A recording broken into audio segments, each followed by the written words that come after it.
अर्थसङ्गानां रसानां छन्दसामपि मङ्गलानां च कर्तारो वन्दे वाणी विनायको नारायणं नमस्कृत्य नरं चैव नरोत्तमं देवीं सरस्वतीं व्यासं ततो जयमुदीरयेत्।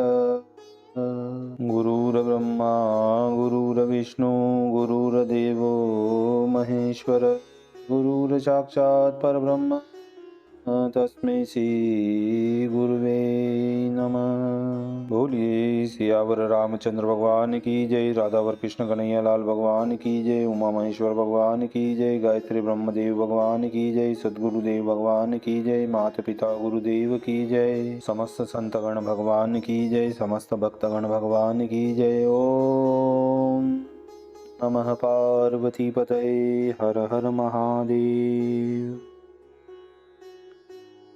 तो मित्रों और आप सभी श्रीमद् भागवत कथा के श्रेष्ठ रसिक जनों श्रोतागणों, अब तक हमने श्रीमद् भागवत कथा की कथा को नियमित रूप से क्रमबद्ध रूप से श्रवण करते आ रहे हैं, कीर्तन करते आ रहे हैं, मनन करते आ रहे हैं, भजन करते आ रहे हैं। तो अब हम उसी क्रम में श्रीमद् भागवत कथा के 12वें स्कंद के 7वें अध्याय की ओर कथा को अग्रसर करते हैं। आप सभी श्रेष्ठ श्रोतागण रसिक जन भगवान श्री राधा वल्लभ कृष्ण कन्हैया लाल के श्री चरणों में दृढ़ भक्ति रखते हुए कथा का श्रवण करें, कीर्तन करें, मनन करें, भजन करें। बोलिए राधावर कृष्ण कन्हैया लाल भगवान की जय।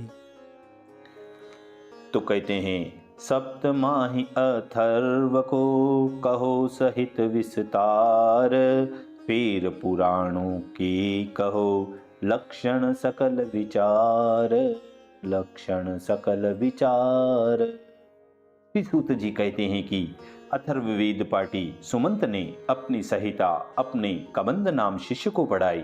कबंद ने अपनी संहिता के 2 भाग करके पथ्या और वेद दर्शन नाम को पढ़ाया। हे ब्राह्मणों, वेद दर्शन ने अपनी संहिता के 4 भाग किए और शोलकायनी, ब्रह्मबली, मोदोष, पिपलायनी नाम अपने 4 शिष्यों को पढ़ाई और पथ्य ने अपनी संहिता के 3 भाग करके कुमुद, शूनक, जाजली नाम 3 शिष्यों को पढ़ाई। शूनक ने बब्रू और सेंधवायन नाम के 2 शिष्यों को अपनी संहिता के 2 विभाग करके पढ़ाया। सेंधवायन आदि के सावर्णी आदि शिष्य हुए। नक्षत्र कल्प, शांति कल्प, कश्यप और आंगिरस आदि शिष्य हुए। हे मुनिराज, यह तो मैंने आपसे अथर्ववेद के आचार्य कहे, अब मैं आपके सामने पुराणों के आचार्यों का वर्णन करता हूँ, उसे आप सावधान होकर सुनिए। त्रय्यारुणी, कश्यप, सावर्णी, अकृतवर्ण, वैशंपायन और हारीत ये 6 पुराणों के आचार्य हुए। वेद व्यास जी ने पहले पुराणों की 6 संहिता रचकर मेरे पिता रोमहर्षण को पढ़ाई थी। फिर रोमहर्षण के मुख से इन 6 जनों ने 6 संहिताओं को पढ़ा। मैं इन 6 महात्मा जनों का शिष्य हुआ। सबसे एक एक संहिता मैंने पढ़ी।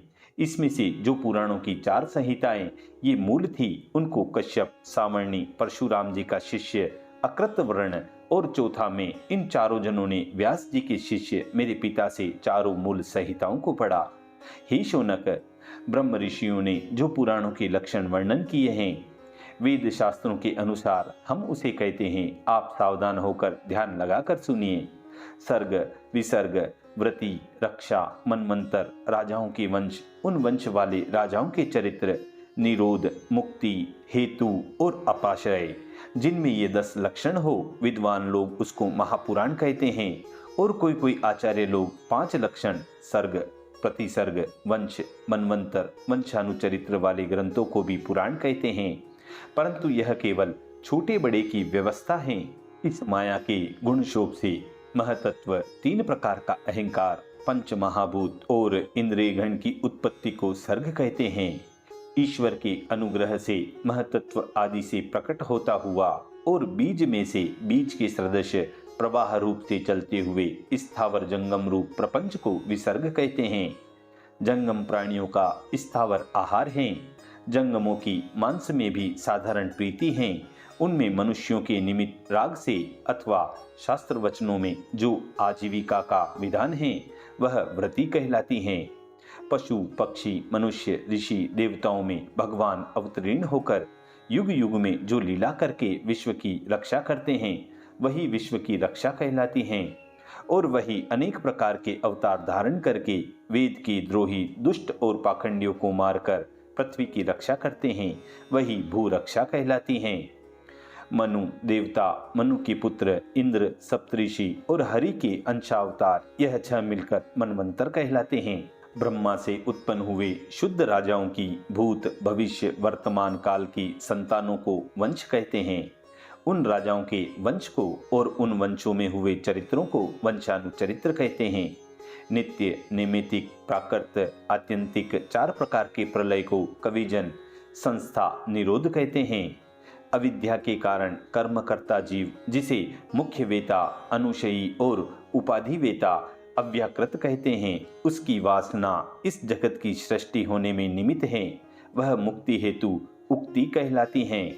जागृत, स्वप्न, सुषुप्ति में जीव रूप से बरतने वाले ईश्वर माया में विश्व, तेजस और प्राज्ञ में प्रविष्ट हैं और समाधि में उनसे पृथक हैं, इसलिए वे अपाश्रय कहलाते हैं।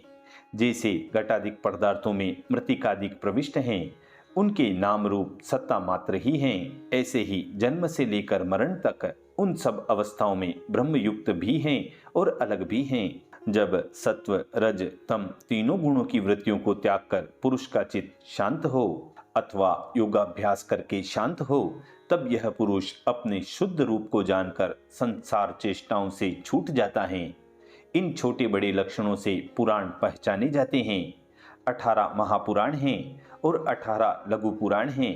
इस प्रकार बड़े बड़े प्राचीन कविवर कहते हैं कि ब्रह्म पुराण, पद्म पुराण, विष्णु पुराण, शिव पुराण, लिंग पुराण, गरुड़ पुराण, नारदीय पुराण, भागवत पुराण, अग्नि पुराण, स्कंद पुराण, भविष्य पुराण, ब्रह्म वैवर्त पुराण, मार्कंडेय पुराण, वामन पुराण, वाराह पुराण, मत्स्य पुराण, क्रूम पुराण, ब्रह्मांड पुराण, यह 18 पुराण कहे गए।